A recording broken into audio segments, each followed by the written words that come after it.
Hola, ¿qué tal mis muy queridos hermanos cristófilos?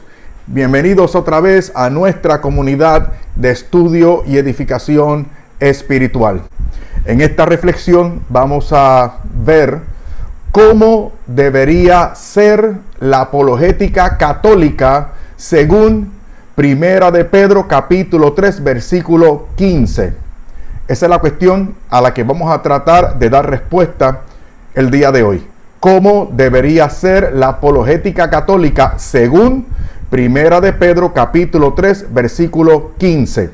Hermanos, les suplico que estén pendientes a esta reflexión y la sigan hasta el final, ya que al final de la reflexión estaré haciendo una declaración acerca de mi trabajo apologético en la Iglesia Católica, ya que algunos hermanos se han comunicado conmigo, algunos buenos hermanos se han comunicado conmigo, algo preocupados, pues porque ellos tienen una idea de cómo debe ser la apologética católica y este servidor como que no encaja, como que va por otro rumbo. Así que voy a dar razón a estos muy buenos hermanos míos de por dónde va mi apologética en la Iglesia Católica. Pero no le den hasta el final ahora para darse cuenta, porque si no siguen esta reflexión no se van a dar cuenta al final de qué estoy hablando o basado en qué estoy sustentando mi declaración final. Bueno, vamos a introducir el tema, hermanos. Primero, esta carta de Primera de Pedro se dirigió a hermanos nuestros que se encontraban por Asia Menor y que estaban siendo perseguidos y sufriendo mucho a causa de su fe. Estamos estableciendo el contexto, hermano, vivencial de esta carta para que sepamos a conciencia de qué el apóstol Pedro está hablando, ¿ok? Eso primero. Hermanos nuestros que sufrían muchísimo y eran perseguidos a causa de su fe. Bueno, entonces la intención del apóstol Pedro en esta carta es alentarlos y fortalecerlos. Con esto en mente, y por supuesto con la inspiración del Espíritu Santo, el apóstol organiza esta carta. ¿Okay? Ya vemos la situación, lo que el apóstol Pedro quería. Ahora vamos a ver la forma en que él organiza esta carta para dar respuesta. ¿Okay? Para que vean ustedes dónde encaja el pasaje nuestro en cuestión. Okay. La primera parte de la carta son tres partes principales. La primera parte, después de los saludos y acciones de gracia, es una exhortación a la santidad. Esto se da en el capítulo 1, versículo 13, hasta el capítulo 2, versículo 10. Creo que el texto o el versículo o los versículos centrales de esta parte, de esta exhortación a la santidad, son los versículos 13 y 16 del primer capítulo. Dice así: tengan dispuesto el ánimo, vivan con sobriedad y pongan toda su esperanza en aquella gracia que les llegará con la manifestación de Jesucristo. Escuchen con cuidado, hermano, porque todos estos son presupuestos para el texto o para el versículo central que vamos a señalar o que hemos señalado como el que nos interesa. Así que todo el mundo pendiente, porque estos son presupuestos, o serían presupuestos para una verdadera apologética católica, es decir, para la forma o la actitud de una verdadera apologética católica. Continúa diciendo el versículo 14 del capítulo 1. Como hijos obedientes, no conformen su vida a las antiguas concupiscencias del tiempo de su ignorancia. Y aquí concupiscencia no está hablando solo de cosas de la carne, sino que también que hay otros tipos de concupiscencia. ¿Okay? No son solamente cosas de la carne, sino concupiscencia en el sentido de que deseos desordenados. Repito el versículo 14. Como hijos obedientes, no conformen su vida a las antiguas concupiscencias del tiempo de su ignorancia, sino que así como es santo el que los llamó, sean ustedes santos en toda su conducta, conforme a lo que dice la Escritura. Sean santos porque yo soy santo. Hermanos, qué presupuesto este. Es una exhortación a la santidad. Digo, si yo digo que Primera de Pedro, capítulo 3, versículo 15, me habla de lo que debe hacer o de lo que sustenta mi trabajo de defensa de la fe. Eso es lo que significa apologética, defensa de la fe. Entonces yo tengo que atender este presupuesto, hermano mío. Conforme a lo que dice la Escritura, sean santos porque yo soy santo. La segunda parte principal de esta carta versa sobre la conducta de los cristianos ante el mundo. Primero, un llamado a la santidad. En esta segunda parte, una conducta de los cristianos ante el mundo. Desde el capítulo 2, versículo 11, hasta el capítulo 3, versículo 12. El versículo central de este encabezado o de esta segunda parte es los versículos 11 y 12. Son dos versículos, 11 y 12 del capítulo 2. Los voy a citar. Dice: queridísimos, les exhorto a que, como forasteros, se abstengan de las concupiscencias carnales, ahora sí son carnales, que combaten con el alma. Muestren ante los gentiles, aquí el apóstol usa la palabra gentiles, pero él está hablando a los hermanos de Asia Menor, que no son judíos necesariamente. Así que cuando él habla aquí de gentiles, está usando ese término para referirse a los incrédulos o a los paganos. Okay. Muestren entre los gentiles una conducta ejemplar, a fin de que, en lo mismo que los calumnian como malhechores, a la vista de sus buenas obras glorifiquen a Dios en el día de su visita. Entonces tenemos el presupuesto de la búsqueda de la santidad y una conducta que debe procurarse, intachable, que debe procurarse. Y la tercera parte principal, que es donde está el capítulo 3, versículo 15, es la tercera parte.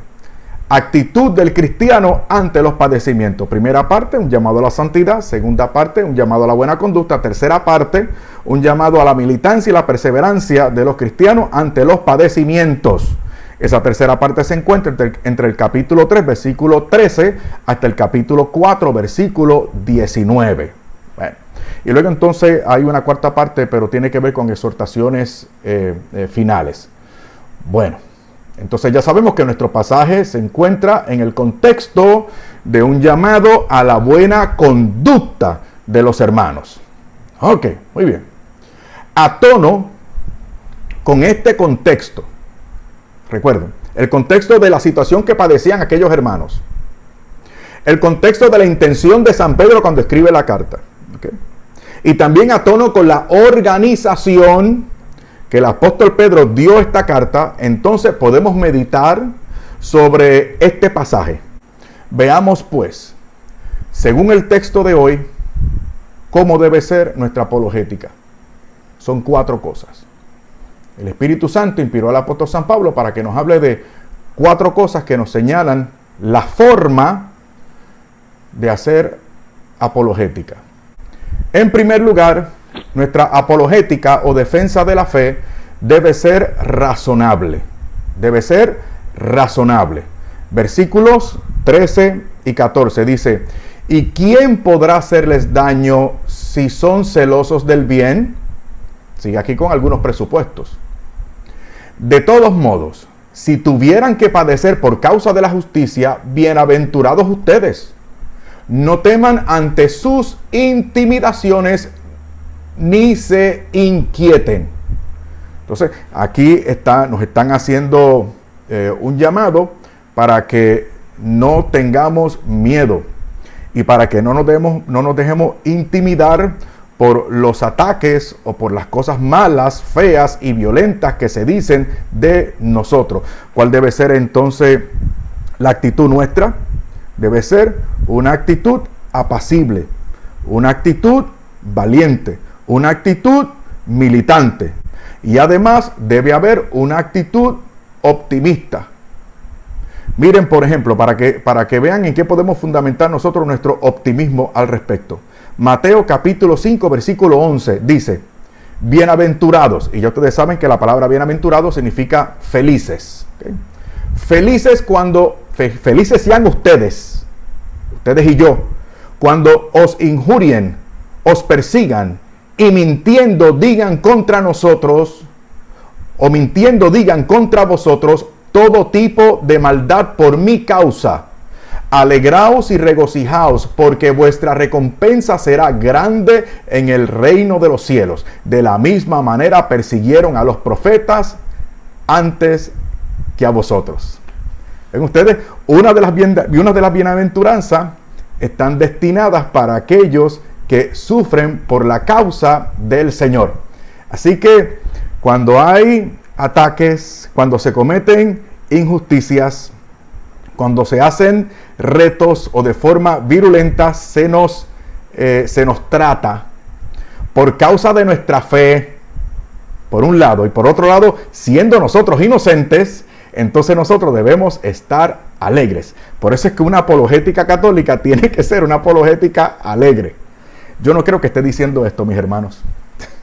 Yo no creo que esté diciendo esto, porque yo no solía ser así. Yo no solía ser así.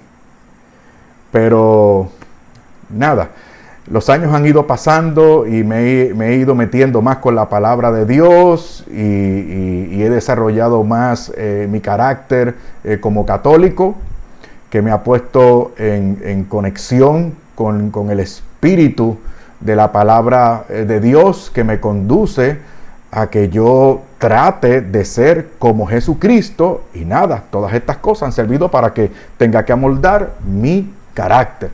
Luego entonces vamos con los versículos 15, con el versículo 15 de este capítulo 3 de Primera de Pedro. Aquí está el versículo en cuestión.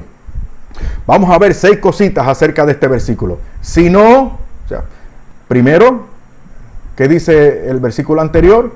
No se inquieten, no tengan miedo. O sea, ¿y ahora qué? Bueno, dice, si no, glorifiquen a Cristo Señor en vuestros corazones. Esto es algo que no ven nuestros adversarios. La gloria que nosotros damos al Señor nuestro Dios en nuestros corazones. Entonces, una apologética católica debe partir de una disposición honesta de nuestro corazón que procure dar gloria a Dios siempre. Nuestra apologética, como parte del ejercicio de evangelización nuestro y como parte de nuestro deber de ilustrar al que carece de conocimiento, como parte de nuestro deber de instruir a otros, de responder a otros, como parte de nuestra labor de tratar las reservas o las inquietudes o los obstáculos que otras personas tienen. Nosotros queremos tratar esos obstáculos para sacarlos por el medio, para disponer mejor a las personas para que reciban la plenitud de la fe. Para lograr eso, lo primero de este versículo es glorificar a Cristo el Señor en el corazón. En el corazón, en el estrato más íntimo y más profundo de nuestro ser. El corazón es donde es usted y está usted, solamente usted y nadie más. Estamos hablando de rectitud de intención, que mucho habla la espiritualidad católica acerca de esto. Una intención recta, pura, verdaderamente cristiana. Ok, ahora vamos con lo que los demás pueden ver. Siempre dispuestos, siempre dispuestos, siempre dispuestos. Eso es lo segundo. Siempre dispuestos. Tercero, a dar respuesta. 4, a todo el que les pida razón de la esperanza. Son las 6 cosas. Repito, porque es importante, este es el versículo central. Primero, no le tengan miedo. No nos dejemos intimidar. Y luego, sino que la intención pura y recta, glorifiquen a Cristo Señor en sus corazones. 2, estar siempre dispuestos. ¿Dispuestos a qué? A dar respuesta. ¿A quién? A todo el que les pida. ¿Qué cosa? Razón. ¿Razón de qué? De nuestra esperanza. 6 cosas. Ok. Cuando el texto habla aquí de dar razón, la palabra que se utiliza en el original es logos. Logos. Que significa razonamiento. Razonamiento es una facultad mental. No estamos hablando de racionalismo. No, estamos hablando de una facultad mental que nosotros como seres humanos utilizamos. Y nos servimos de ella para entender las cosas, comprender las cosas, conocerlas en términos de interactuar con las cosas, de descubrirle sentido a todo lo que nos rodea y poder entonces entrar en diálogo con otras personas de forma que nos entiendan. Entonces es una facultad mental que hay que ejercer. Cuando aquí el apóstol dice que debemos dar razón, logos es razonamiento como facultad mental inherente al ser persona. Significa también motivo. Debemos dar razón o debemos explicar cuál es el motivo, qué nos mueve, cuál es nuestra intención. Todo esto en la palabra razón. Luego entonces otra palabra importante en el texto es dar razón de nuestra esperanza, Noten ustedes primero, hay un elemento intelectual en el asunto. Luego entonces viene de la esperanza, del griego elpis, que significa una expectativa. ¿Una expectativa de qué? Una expectativa a lo que se aspira o para aquello a lo que se aspira. En nuestro caso como cristianos, para ese a quien aspiramos. Implica también una expectativa a lo que aspiramos o en lo que confiamos. Todo esto es lo que encierra esa palabra esperanza. Entonces, el elemento intelectual, dar razón. ¿De qué cosa? De nuestra esperanza. ¿Y qué tiene que ver con nuestra esperanza? La virtud teologal que tiene el mismo nombre. ¿Ya? Miren, hermano, esto es exactamente la virtud teologal de la esperanza que hemos explicado aquí en otro video. La virtud teologal de la esperanza, dice que es teologal, es una virtud que nos conecta con Dios. Conecta con Dios. ¿Cómo? Mediante una aspiración nuestra. Aspiración al reino de los cielos y a todos los medios aquí abajo para lograr ese objetivo. Pero noten que la virtud, esta que está hablando aquí, la virtud de la esperanza, nos mueve para aspirar a los bienes eternos, a servirnos de todo lo que está aquí abajo y a promover a los demás, al prójimo, para que también aspire y pueda optar por el reino de los cielos y por los beneficios de esta fe a la cual, repito, aspiramos todos. Noten ustedes también que en esta primera carta de Pedro, en el primer capítulo, en el versículo 13, de acuerdo con esto, ya se está anunciando la importancia de la esperanza. Cuando dice, repito, primer capítulo de Primera de Pedro, versículo 13, dice, tengan dispuesto el ánimo, vivan con sobriedad y pongan toda su esperanza en aquella gracia que les llegará con la manifestación de Jesucristo. Es una esperanza, es una virtud que aspira, apunta alto, no para escapar de este mundo, no, sino para darle sentido a esto aquí abajo y promover esto aquí abajo para la gloria de Dios, porque toda la creación aspira a ser redimida. Ok, entonces, primero, la apologética católica, de acuerdo con este pasaje, debe ser razonable. En segundo lugar, debe ser con mansedumbre, Dice el versículo 16 al principio, pero con mansedumbre. Miren ustedes lo que dice nuestro Señor en Mateo capítulo 11, versículos 29 y 30. Dice, llevad mi yugo sobre vosotros y aprended de mí, que soy manso, es la misma palabra, manso y humilde de corazón, y encontraréis descanso para vuestras almas, porque mi yugo es suave y mi carga es ligera. Hay que llevar el yugo del Señor sobre nosotros, por un lado, es decir, sometidos. Luego entonces, aprender de Él. ¿Qué cosas? Su mansedumbre y su humildad. Entonces, el Señor no quiere un sometimiento para que aprendamos a obedecer ciegamente y sin propósito. No. Para que aprendamos un conocimiento que nos libera y nos hace como Él. Cuando habla de ser manso, no está hablando de ser tonto como piensan algunas personas. No. Está hablando de una disposición de la persona para obrar en sintonía de forma integrada con la voluntad de Dios. ¿Ya? El manso es el que, en cuanto a las cosas de Dios se refiere, se deja llevar, lo cree y obedece. Eso es un manso. De hecho, ustedes saben por qué cuando se prescribieron los sacrificios en el Antiguo Testamento, se pedía, en los sacrificios así más importantes, se pedía el cordero o el animalito de 1 año. ¿Por qué? Porque esa era la edad en la que el animalito estaba más manso, más manso. Nuestro Señor Jesucristo era manso y no era flojo. Era muy valiente, lo suficientemente valiente para ser manso, para hacer la voluntad de su Padre y llegar al máximo suplicio para beneficio nuestro por el amor. Para una cosa como esa debió ser muy valiente. Y para ser valiente, para hacer las cosas de Dios, usted necesita ser manso y humilde de corazón.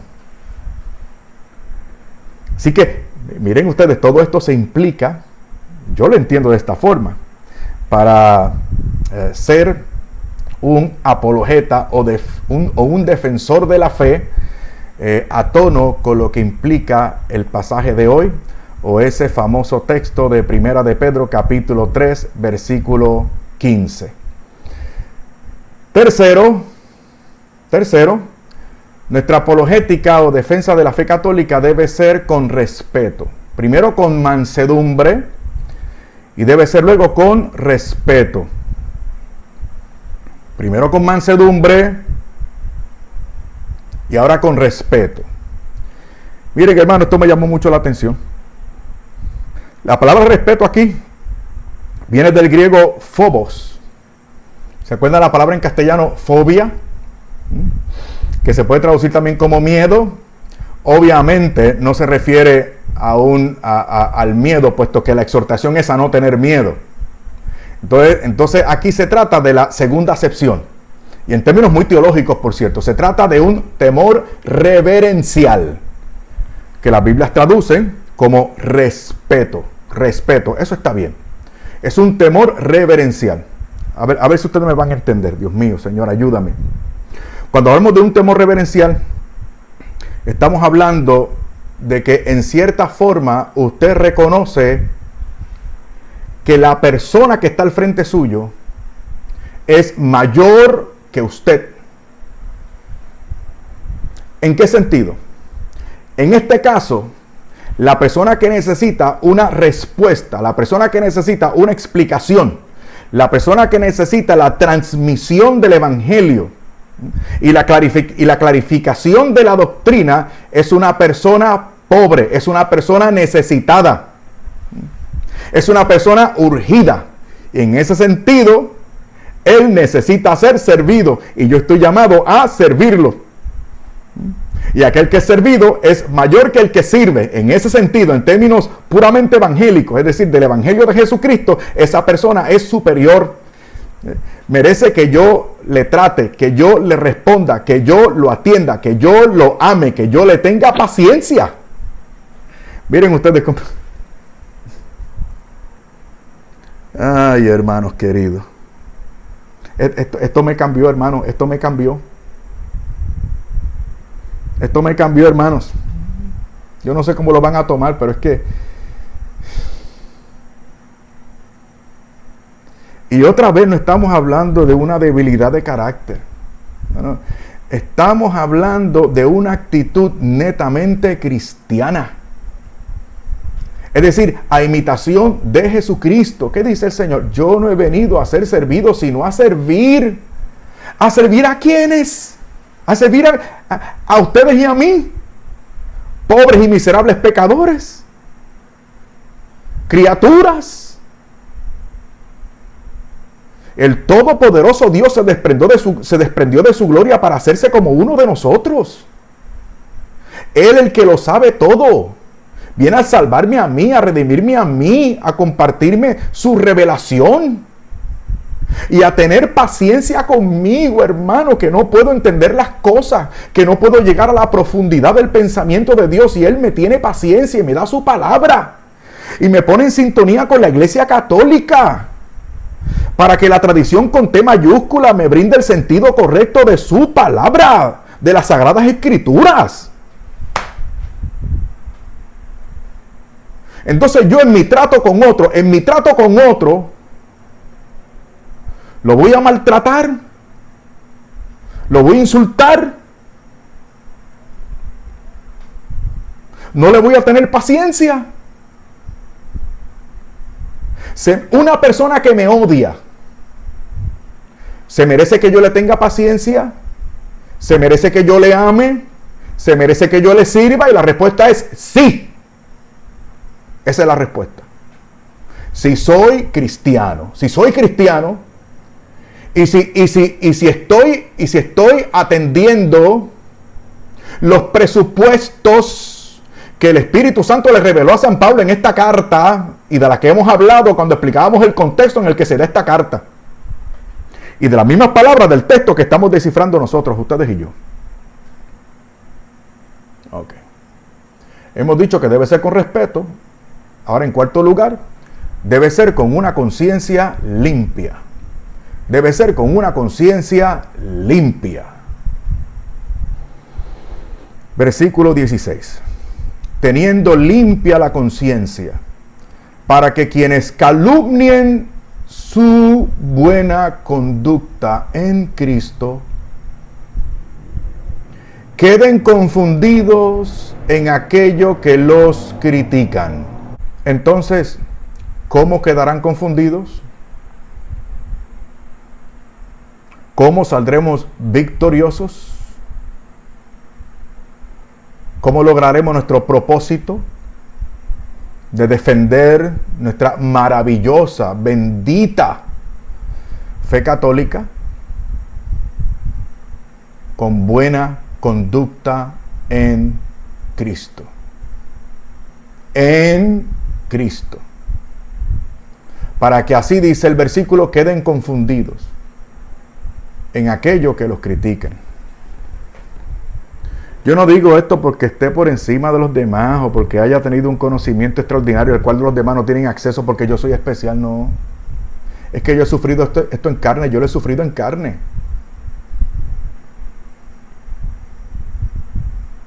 Yo recuerdo una vez que estaba en una actividad. Voy a salir de la actividad y me espera un joven que por supuesto era adventista del séptimo día, ya sabrán por qué. Y él, frente a la gente que me acompaña, frente a la gente que yo estaba sirviendo, o ante la cual me estaba luciendo, dependiendo, quién sabe, eso quedará entre mi confesor y yo. El asunto es que el joven me reta frente a toda esa gente. ¿Y por qué ustedes guardan el domingo? ¿Y por qué no guardan el sábado como indica la ley de Dios? Hermanos, y se me ha prendido algo por dentro. Y empecé a despotricar. Mira, no seas hipócrita. Tu problema no es de doctrina ni de Biblia. Tu problema es de discrimen. Estás prejuiciado porque soy católico. ¿Por qué tú no vas a la iglesia de la esquina y le dices al pastor de la iglesia de la esquina que él hace mal en guardar el domingo y no el sábado? ¿A que no te vas con él? ¿Por qué no te vas con él? Y te metes conmigo porque soy católico, y por ahí para abajo, hermano. Y le alcé la voz y le grité como ustedes no tienen idea. ¿Y saben lo que pasó? ¿Saben lo que pasó? La gente que estaba conmigo, los católicos que me habían aplaudido cuando yo daba mi conferencia de apologética, por esa actitud mía, se fueron en contra de mí. Y razón tenían. Porque hay como una disposición entre la gente buena, en la gente buena, como en ustedes, hay una disposición de estar a favor del débil, del que es maltratado, del que es vilipendiado. Oye, y entonces la actitud mía está beligerante y también violenta, ¿por qué lo voy a negar? Y entonces me hicieron la corrección fraterna, hermano Fernando, esa no es la forma. Usted ha tirado por el suelo lo que nos enseñó allá arriba. Piensen de mí lo que quieran. No me importa.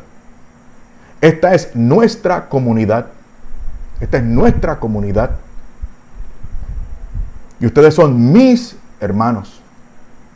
Y estamos todos, como decimos en Puerto Rico, estamos todos cortados con la misma tijera. El que esté libre de pecado, que tire la primera piedra. Aquí estamos para, como decimos también en mi país, para tirarnos al medio. Y comparto estas cosas y ustedes me las comparten a mí también. Por eso ustedes hacen los comentarios en los videos o me escriben de forma privada también. O me dejan ver en algunas insinuaciones también, me dejan ver algunas cositas y me corrigen también. Y usted debería, y usted cometió este error. En vez de rumiar, dijo grumear. Una hermana me hizo el favor de hacerme esa crítica. Yo se lo agradecí muchísimo. Gracias, hermana mía, por corregirme. Usted tiene razón. Es que yo me crié en el campo aquí en Puerto Rico. Y desde pequeño decimos grumió. Y siempre se me queda esa manía. Pero usted tiene toda la razón y le agradezco. Gracias por decírmelo. Porque por esa corrección que usted me hizo, y no la borré, la dejé ahí. ¿Sabe por qué? Para que nunca se me olvide. Muchas gracias. De ahora en adelante, gracias a usted, no voy a hablar como puertorriqueño. Voy a hablar correctamente. Voy a decir rumiar. Gracias. Somos hermanos. Insisto, ¿cómo debe ser nuestra apologética católica? Debe ser con una conciencia limpia. Ya hemos citado el versículo 16. Mire lo que dice esta misma carta. En el capítulo 2, versículo 12. Dice, es que esta carta está tan bien organizada, hermano. Tan bien organizada. Por eso me di la tarea de hablar del contexto y todo esto, porque todo está relacionado. Es magnífico. Mire lo que dice otra vez. Capítulo 2, versículo 12. Dice, muestren entre los gentiles, ya saben lo que expliqué al principio. Muestren entre los gentiles, es decir, entre los paganos, incrédulos, etcétera, adversarios, una conducta ejemplar, a fin de que en lo mismo que los calumnian como malhechores, a la vista de sus buenas obras, glorifiquen a Dios en el día de su visita. Y otra vez vamos con Mateo. Y me gusta, porque aquí vamos para el Sermón de la Montaña. El Sermón de la Montaña. Mateo capítulo 5, versículos 13 y 16. Lo voy a leer con texto. Lo voy a leer completo, mejor dicho. Todo el pasaje. Aunque lo que me interesa es un solo versículo, vamos con toda esta perícopa para que vean mejor el sentido. Ustedes son la sal de la tierra. ¿Ah, sí? ¿De verdad? ¿Lo soy? Ya veremos. Pero si la sal se vuelve sosa, ¿con qué se salará? No vale más que para tirarla afuera y que la pisotee la gente. Ustedes son la luz del mundo. ¿Así? ¿De verdad? ¿Yo soy la luz del mundo? Vamos a ver. No puede ocultarse una ciudad situada en lo alto del monte, ni se enciende una luz para ponerla debajo del celemín, sino sobre un candelero para que alumbre a todos los de la casa. Ahora vamos para el versículo 16. Este es el importante aquí, pero quise poner el contexto. Alumbre así, de esta manera, siendo todo lo que hemos dicho desde el versículo 13, alumbre así su luz ante los hombres, para que vean sus buenas obras y glorifiquen a su Padre que está en los cielos. ¿Se acuerdan del versículo 15 del capítulo 3? Cuando hablaba de aquella pureza de intención. ¿Qué es lo primero? Glorifiquen al Señor en sus corazones. Y ahora aquí, nosotros somos sal de la tierra y luz del mundo. ¿Para qué? Para que la gente, viendo la forma en que actuamos y nos conducimos, glorifiquen ¿a quién? A mí, que soy inteligente, a mí que tengo facilidad de palabra, a mí que sé mucha Biblia, a mí que he estudiado mucho, a mí que le hablo a mucha gente, a mí que me dieron la oportunidad para hacer series en EWTN, y salir en emisoras católicas y escribir artículos y publicar cosas para que me alaben a mí, para que me reconozcan a mí. ¿Ha sido esa mi intención? Digo, yo me estoy examinando. De verdad, frente a Dios, ¿cuál ha sido mi intención? ¿Cuál es la suya? Se impone, mis hermanos, un examen de conciencia. Debemos examinarnos. Y hoy, hermanos, hoy yo creo que es la cuarentena, como no tengo un cura que me confiese, pues parece que me estoy confesando con ustedes y a través de medio público. Pero no se preocupe, eso es entre ustedes y yo nada más. Así que no me molesta decir que voy a concluir. Así que si usted quiere dejar el video, déjelo. Yo digo abiertamente que voy a concluir. Lo voy a hacer como me enseñaron en el seminario. La última parte de la predicación, la más importante, donde se da la aplicación práctica de todo, donde se amarra todo, es en la conclusión. Así que voy a concluir. Con el versículo 17 del capítulo 3 de Primera de Pedro. Dice, porque es mejor padecer por hacer el bien, si es la voluntad de Dios, que por hacer el mal. Hermanos, entonces no hay otra forma de validar una apologética basada en este texto que no sea de esta manera en la que claramente el apóstol lo está indicando. No hay de otra. Yo le decía a un amigo hoy por teléfono, le decía, mira, este es el texto más claro del cual yo he predicado en esta serie de videos. Porque se explica solito. ¿No? Y después, a tono con el contexto de la carta, olvídese de eso. No cabe la menor duda de que el Espíritu Santo nos ha hablado a nosotros los católicos en este momento que queremos hacer defensa de la fe apologética. Me refiero a ustedes y a mí, no a otras personas, sino a ustedes y a mí, porque esta es nuestra comunidad, a nosotros. Y nosotros no le vamos a llamar la atención, no vamos a criticar ni a condenar a otras personas, sino que modelándole nuestro ejemplo de cordura, de caridad, de mansedumbre y de humildad y de responsabilidad, porque hay otras personas que se esconden en una supuesta mansedumbre y humildad y respetos humanos. O sea, confunden el respeto del que habla el apóstol en el versículo 15. Lo confunden con respetos humanos. Entonces se aprovechan de todas esas cosas pues para no hacer defensa, o para no vivir la fe, o para que cada cual haga lo que le dé la gana, porque da lo mismo, es igual, ¿qué más da? No te preocupes. No estamos hablando de eso y ustedes lo saben. No estamos hablando de cobardía. No nos estamos echando para atrás.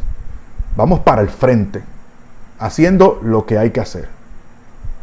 Dar respuesta razonada de nuestra esperanza. Razonamiento por un lado y espiritualidad por el otro lado. Así que el apóstol claramente nos habla en este sentido para nosotros, los católicos de hoy, que queremos hacer ese trabajo. Y todos estamos llamados a la apologética, todos estamos llamados a la defensa de la fe. Es una parte imprescindible de la evangelización. Cuando usted evangeliza, entonces la otra persona es algo muy humano, pone reservas. Y usted tiene que atender esas reservas, tiene que dar respuesta, y tiene que explicar. Y a veces tiene que rebatir. O como dice San Pablo a Timoteo, tiene que contender por la fe. Pero siempre, no hay contradicción en esto. Sí, porque a lo mejor hay personas diciendo, sí, pero San Pablo dice que no. Es como el caso de Jesucristo. Manso y humilde de corazón. Y mira qué hombre valiente. Mira con qué gallardía, con qué carácter señorial el Señor afronta la muerte y el suplicio. Y encara a sus enemigos. Una cosa no está reñida con la otra. Pero en este caso, según claramente expone el apóstol, nuestra defensa de la fe o apologética debe ser razonable, debe ser con mansedumbre, debe ser con respeto y debe ser con una conciencia limpia. Ahora bien, la declaración que les quería hacer es la siguiente. Estoy convencido de que en mi caso, La espiritualidad es la nueva frontera de la apologética. Claro, hay muchos tipos de apologética. Hay apologética bíblica, filosófica, hay apologética desde la moralidad para atender los asuntos morales. Hay hasta una apologética desde la ciencia. Desde la ciencia. Hay hermanos nuestros con unas inteligencias fantásticas. Hay un dominio de las diferentes disciplinas científicas que se han dado a la tarea de exponer o de defender la fe. En ese campo también. O sea, es vastísimo el campo. Pero en cuanto a mí respecta, creo que el Señor me ha llevado por la espiritualidad, defender la fe desde la espiritualidad. Y todo comenzó cuando providencialmente me cayó un texto en la mano del Papa Emérito Benedicto, donde él reconocía que los peores enemigos que tiene la Iglesia Católica no son los que la atacan desde afuera. Los peores enemigos que tiene la Iglesia Católica, dice el Papa Emérito, son nuestros pecados. Nuestros pecados. El peor ataque que recibe la Iglesia Católica es de nosotros mismos por nuestra inconsistencia, por nuestras traiciones y antitestimonio. Nosotros somos los peores enemigos. Y eso hay que atenderlo. Eso hay que atenderlo. Porque ya hemos visto los presupuestos de esta carta. El llamado a la santidad, el llamado a la buena conducta. Y tercero, el llamado a sufrir con gallardía en Cristo. Padecer por la fe. Entonces, la espiritualidad es la nueva frontera de la apologética. Compartir el Evangelio de Jesucristo y tratar de enseñar a los hermanos lo mejor que se puede y lo más profunda que se pueda con la ayuda de la gracia, el Evangelio de Jesucristo. Y tratar también de aprovechar la riquísima tradición espiritual y mística de la Iglesia Católica para ayudar a los hermanos para que atiendan y venzan a ese potencial enemigo que son nuestros pecados, que es nuestra inconsistencia, nuestra falta de carácter cristiano. Así que, nada. He hecho este tema con temor y temblor, pero estaba loco por hacerlo y gracias a Dios la iglesia señala este pasaje como la segunda lectura de la misa de hoy. Quiero seguir, hermanos. Eso es lo que estamos haciendo. Estamos atendiendo esas dos cosas. La razón ¿de qué? De la esperanza. Razón, estudio. Esperanza, espiritualidad. Por eso es que esta comunidad es de estudio y edificación espiritual. Estamos defendiendo la fe desde esta comunidad, tratando de ser buenos cristianos y dar el mejor ejemplo posible para que, como dice el texto de hoy, ellos, viendo nuestra buena conducta en Cristo, queden avergonzados. Muchas gracias. Dios les bendiga.